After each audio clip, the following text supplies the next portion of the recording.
Hello, everyone. This is Aaron Gutekunst from Elevate coming to you on this beautiful Monday to talk about social media marketing. We're going to be going over this topic throughout the entire month of June, covering some different things that you may be familiar with by now, or you may have never heard of before. Some, tips and tricks and ideas to kind of get you started and start taking your social media marketing from good to fantastic.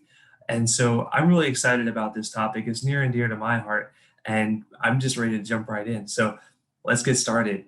Now, with social media marketing and real estate, it really is a critical component for both real estate agents and brokers to grow their business, not just by promoting properties, but also promoting themselves, promoting their brands. It is an effective real estate marketing tool.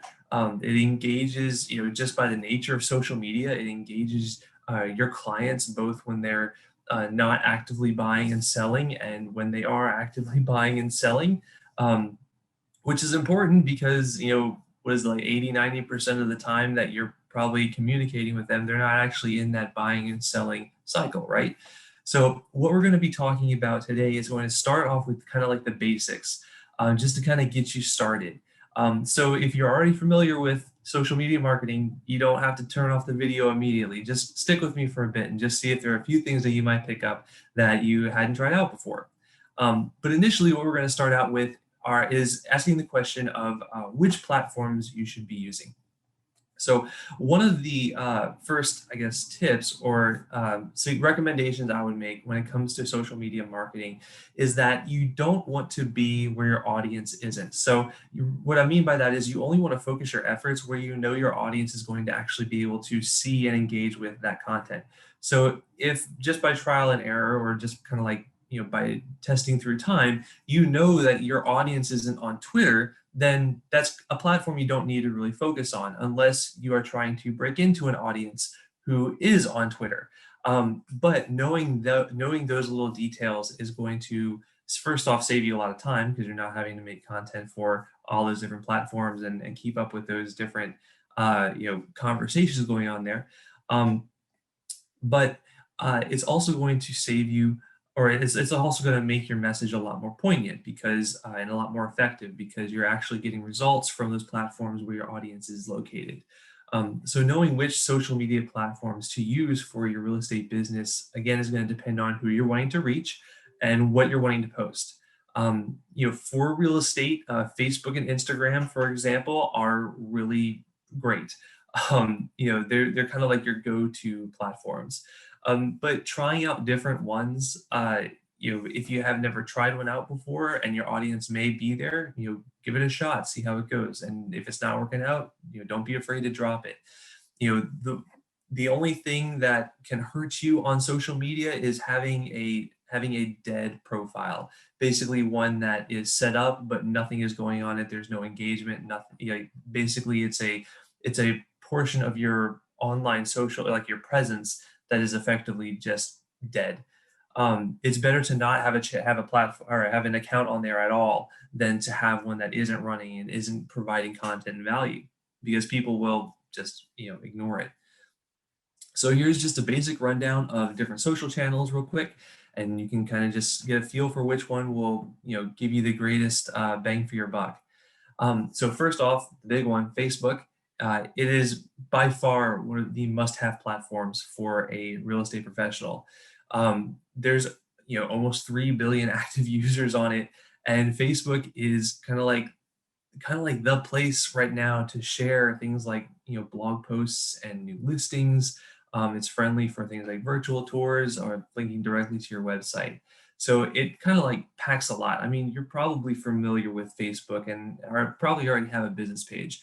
One of the real quick things I would like to just throw in there real quick is if you don't have a business page and if you have been running all of your stuff out of your personal profile, you need to set up a business page as quickly as possible because Facebook has some policies now against running business or promoting or soliciting business out of your personal profile.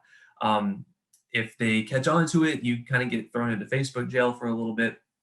And they let you out, obviously, but it's better that you run all of this through a business page because those are a lot more conducive to those types of efforts and those types of promotions. Tied into that is Instagram. So Instagram is more visual, right? It kind of specializes in aesthetically pleasing photos and videos. So of course, whenever you're posting content, whether it's on Facebook or Instagram or any of these other channels, you want to be sure that you're bringing quality. So, and another part of it is don't underestimate using Instagram stories. So on Instagram, there are posts which just kind of go up into your account, and then there are stories, which are the ones that last for about 24 hours and are kind of like in this feed. And as people are going through and looking at their different stories, they just naturally go into the next one, and the next one, and the next one. But these stories are really cool because they allow you to post things like interactive polls, surveys, questionnaires, things like that to fully engage with your followers and your clients. And actually, because they're both owned by the same parent company, you can connect Facebook directly to your Instagram account, and you can actually automatically post your content on both of those platforms at the same time. So that makes things just a little bit easier. LinkedIn is another one that's really good for your business. It kind of provides that extra layer of like credibility or professionalism, as well as networking opportunities. That's kind of the big one. This is a great place for you to you place things like market trends, success stories, client testimonials, things like that. You don't necessarily want to promote listings on LinkedIn, but using it for things like for referrals and stuff like that is still a really solid platform. Twitter is kind of like the happy medium between Facebook and Instagram. It still has a character count, although it's a lot longer now than it used to be. Um, but the messaging on Twitter, because of that character count, needs to be kind of like shorter and ends up being more effective if when done right. So this was also the birthplace of the hashtag, if you remember way back in the day. Well, way back for somebody like me. For some of y'all, maybe not so way back. It's probably just sooner rather than later. The hashtag became super popular through Twitter, and is also used on Instagram, and is also used on the next platform we're going to be talking about. So you want to be sure that your hashtag game is on point, and we're going to be going over that in a little bit too. The last one is kind of tricky because it can, when it works really well, but it's kind of difficult to do because it can take some time, and there's kind of like some finesse to it, and you're mostly going to be reaching a younger audience. So take this one with a grain of salt, and this one is TikTok. So TikTok, first off, kudos to it, has become one of the biggest and most widely used platforms for social media today. Um, it's all vertical videos, so unlike YouTube, which is horizontal, and or even like Facebook, which tends to be horizontal. So you can post videos of your listings, like walkthroughs. You can get creative with trending, noise or trending challenges, or trending sounds to make your business stand out, kind of like from the rest. Um, Again, this is kind of like one of those ones where if your audience isn't there, it's probably not worth the time to do it. But if your audience is there, it has the potential to be an incredible tool. So I would at least take a look at it just to kind of see if it would be the right fit for you guys. Um, the next tip we're going to go over is to start looking into reusing blog posts as social media posts. So, blog posts, of course, are a longer form. Usually there are a bunch of like tips and tricks inside a blog post, or lots of different sections to the blog post where you're talking about different bits of information.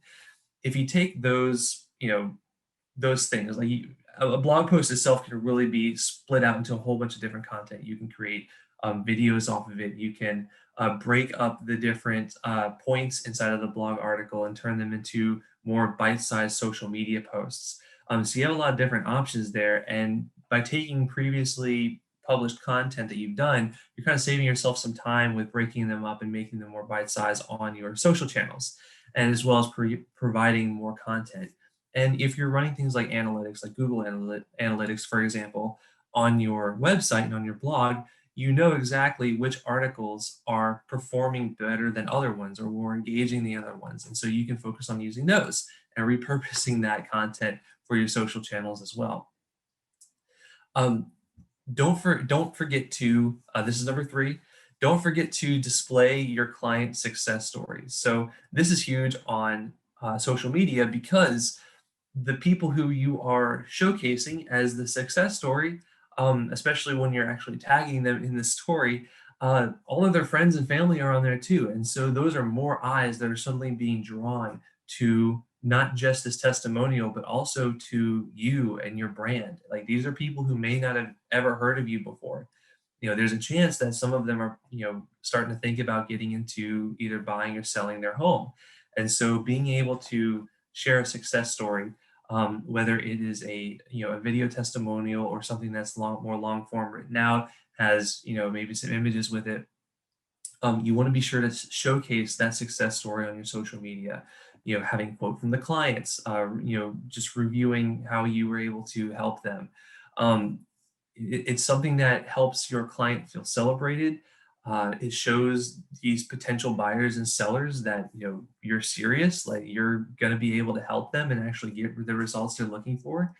And you want to have fun with it. You want to be able to share it all over the place, because not only is that going to uh, make your clients feel great, but it's also going to get a lot more eyes onto your brand. And the last thing I'm going to talk about is using the right real estate hashtags.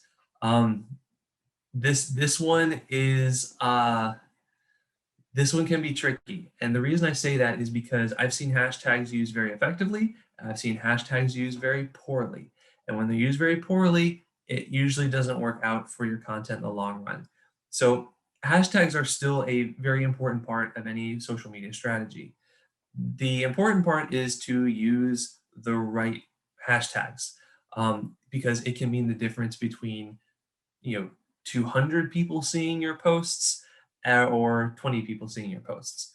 So make sure that you're paying attention to other popular real estate posts in your area. Know what knowing what some of the more popular trending hashtags are when it comes to real estate. There are different tools that you can use to kind of search those out online as well. You just go into Google and type out trending real estate hashtags or something like that.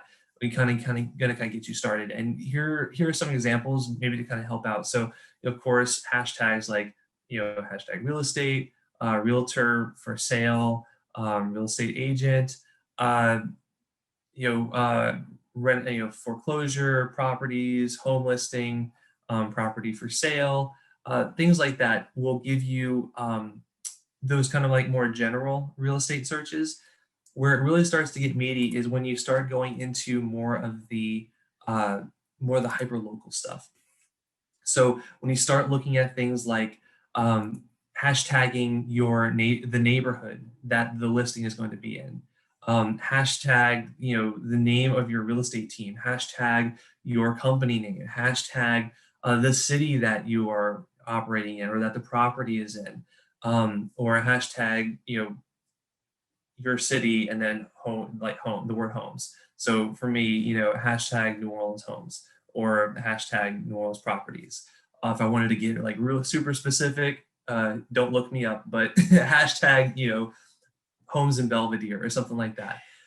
So, there are different, you can start out with a more generic, but you really want to tailor your hashtags so that they're more specific to the post, right? So that they make sense, so that when somebody is actually searching using the hashtag search function on any of these social media channels, that they're coming up with content from you that actually applies to what they're searching for. So hashtags is it's important, but you got to be careful with them, and make sure that just like your actual content, those hashtags are leading people to something that they will find value in. Um, so why talk about social media? Social media marketing has been, beaten like a dead horse for so many years, but it has been because it continues to evolve and it continues to change. A couple years ago, TikTok wasn't nearly what it is now. Um, it grew from something small to one of the most popular channels now, just within a couple years. And so strategies have adjusted, things continue to grow and change. And it's important to be able to keep up with that. So there are things like what we talked about today that are still kind of, fairly consistent. But what we're going to be going over for the next month may be things that are brand new to you, even though you may have taken like a social media, marketing course, maybe 2 or 3 years ago. So stay tuned because we're going to be covering a lot of really cool things. And I really can't wait to go over those with you. So that being said, until next time, I encourage you guys to check us out at tryelevate.com, see all the cool stuff that we have to offer there. A lot of it revolving around social media marketing, lead generation through social media, and just kind of like using, pulling them in and then bringing them through the whole lead gen to conversion process. Check it out. There's lots of great stuff there. There are also educational guides. I will forever plug those because I think they're awesome. There are also guides on there specifically for social media marketing. You can check those out too. One of them even has like a 3-month calendar of like post ideas that you can do. So I'll put the link for those guides right down here. You can check those out. But again, check us out also at tryelevate.com. And until next time, until I get to speak with you guys again, my name is Aaron Gutekunst with Elevate, and I hope you have a great week. Bye-bye.